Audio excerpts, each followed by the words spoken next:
Hey, good afternoon, everybody. Good afternoon to all our 12th Monarchs out there in Monarch Nation, coming off a devastating home loss Saturday to Florida Atlantic. First of all, congratulations to Coach Partridge and his team. They played well Saturday and deserved to win. From our standpoint, it was a case of getting down too much too early in this game, trailing 24-3 with 50 seconds to go in the half. As we've done all year in the close games, we found a way to battle back and take the lead, 31-27 going into the fourth quarter, but didn't finish the game. Florida Atlantic did. They outscored us 6-0 in that fourth quarter and earned the victory. From our standpoint, we had 6 games this year that were close, and we were 5-0 going into this game and just could not finish it. We lived on the razor's edge all year when it came to games like this. We trailed in all 12 games this year, and 6 games we lost in convincing fashion, and in these other 6 games we always found a way to still be in the game, even being down in every game that we were this year. And I think back to this year and this team, the one thing that I'll admire and respect about this group was how resilient they were throughout the year.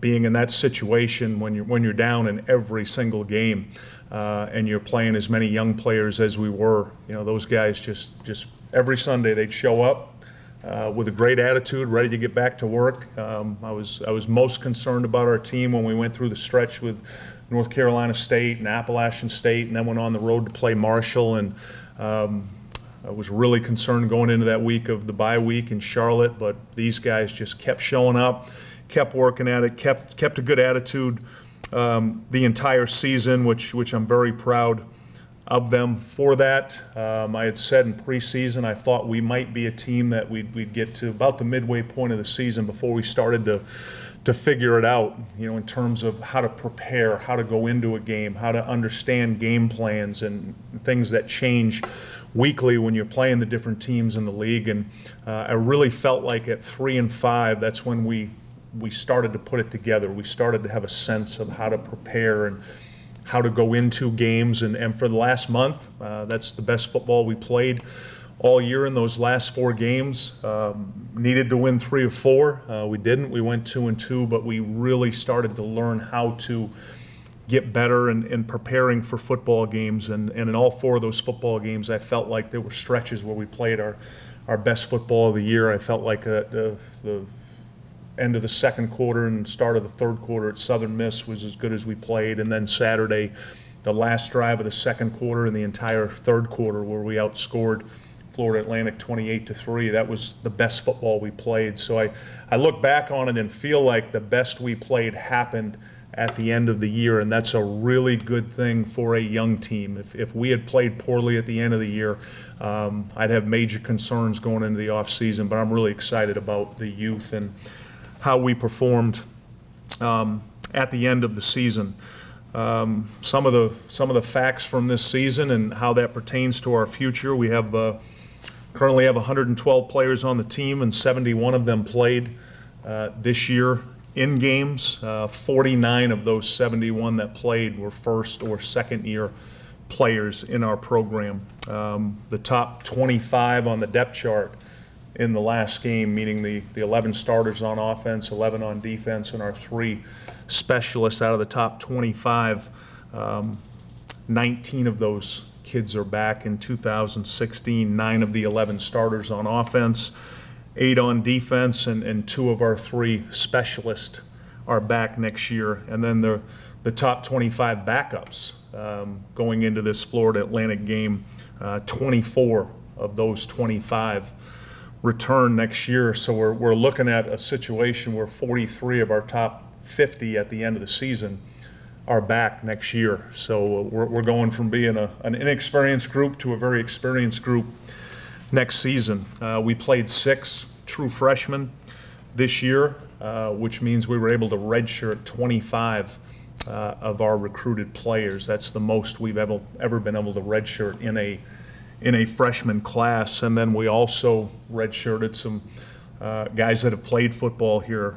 Melvin Vaughn, which obviously not by choice. That was a devastating injury to have happen in camp because of what we had planned for Melvin. We were going to be less of a four-wide team and more of an H-back, 11 personnel team. We had a lot more things we could do in the run game, and then when Melvin went down and then his backup Adam Swan broke his leg, that forced us to go back to what we had been doing before. Blair Roberts redshirted this year with the back, and hopefully Blair can work his way back into it next year. And then Christian Byram and Isaiah Worthy, who were two guys that played as true freshmen last year. You know, Christian Byram had 2 interceptions in the Marshall game, played some good football. We were able to redshirt him this year. Isaiah Worthy played a lot of football for us last year at linebacker. We were able to redshirt him, so I'm really excited about those players, and this is clearly the most excited we've been as a staff going into an off season, because we're talking about having 100 players back out of 112 on the team, and we graduate 12 players. And there's some good football players that are graduating, but when you have 100 players coming back, wow, that's pretty exciting for our team looking down the road. So a lot of good things to look forward to.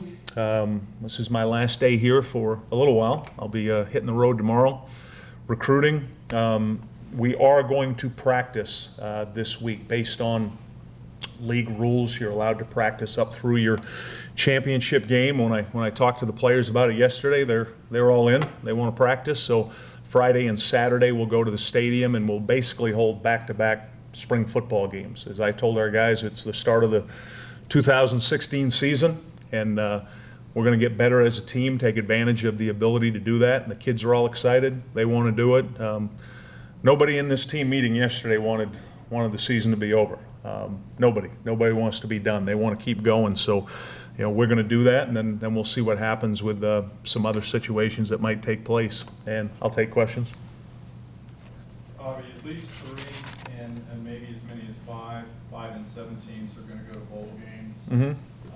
Do you have any hope that Old Dominion might be one of those 5? Yeah, Eric Bohannon, our outstanding sports information director, did a lot of research on the possibility scenarios. There's 3 teams that play this weekend, Harry, that are 5 and 6, that could have an opportunity to earn an automatic slot, and then there's 12 other teams like us that their seasons are completed at 5 and 7. There's actually 4 teams in Conference USA with Old Dominion, Florida International, UTEP, and Rice that are all 5 and 7. And as everybody knows, our conference filled 5 of the slots. There's still 2 Conference USA Bowl affiliations that are available. So there's a possibility that there could be 15, I think if my math's right, there could be 15 5 and 7 teams when this is done. There's currently 12, and then there's 3 others that are playing at 5 and 6. So you could have 15 teams with 5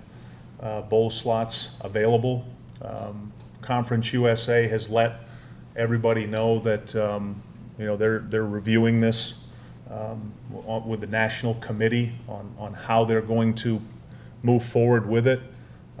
You know, we've made it clear that we'd like to be considered. When I talked to my team about it yesterday and said, you know, it's a possibility, but certainly not a guarantee that we would definitely want to pursue that. The players want to have that opportunity. And as far as we're concerned, Harry, we look at it as it'd be an honor to represent Old Dominion and Conference USA if that's something that would be considered. And I can't emphasize enough with the fact that we have 100 players returning. You're talking about an additional spring practice with the fact you're allowed to practice 15 times and then play a game, and that would be invaluable to be able to start off the 2016 season that way. And that's the approach, Harry, that we've taken with our players, is that the 2015 season is over. If we are afforded an opportunity to play again, that's the start of next season, and that's how we're going to approach it. Looking at that Florida Atlantic, it was a tough loss, but is it one of those, just from you telling us the fact that the team wanted to, hey, we want to practice, we still got to, did it almost, you have to go through, what's the old saying, you have to go through great pain and enjoy great joy. Is that something that they kind of realized, wow, we had a chance, we really had a golden opportunity? Yeah, I told them right in the locker room after the game, I was really proud of the fact that they put Old Dominion, they put our university in a position to be in week 12 and have an opportunity for postseason. If anybody had said that to me before the season, I would have said, I'll take it. Knowing that how young we were, how many questions we had at different positions, to be in an opportunity to play meaningful games in November. We grew as I can't even put into words how much we grew from this experience of the last month as a team, because we got put in a lot of sense of urgency situations in the last month, and there was tremendous growth within our program. We played our best football in the last month, which is something we've done consistently around here as a program. You know, we're 19-4 in November games and been able to play a lot of meaningful games in November. So we grew from it Saturday as much as it hurt, and we'll be better for it as a program in the future. How much do you feel Schuler grew in the last few games? It's certainly by the numbers, one pick and I think 120 attempts. Yeah, he got much better the last 6 weeks of the season. The time that he was able to stand back and watch David play, the amount of time he spent working on the areas of deficiency he needed to improve in practice with Coach Whitcomb, and then the way he performed in different spots. And what you generally get with a freshman quarterback is you get some really good drives and some really good quarters and some really good halves, and then you get the other part of it where you get some inconsistent play, and we saw that Saturday. You know, he was struggling early in the game, and then for 4 straight drives where we scored touchdowns. That's as good a football as you can play at quarterback. What he did on those 4 drives, and then in the fourth quarter he's 1 for 7. We had a couple big drops in the fourth quarter. That was the best defensive line in the conference. They lead the league in sacks, and that was the best defensive line. They sacked us 7 times. We knew that was going to be an issue. We were hoping we'd be able to run the ball a little more to take some pressure off them, and we couldn't. But he definitely got better as a player, and he's put himself in position to carry that through in the spring and compete for the starting job next year. Anything else for Coach?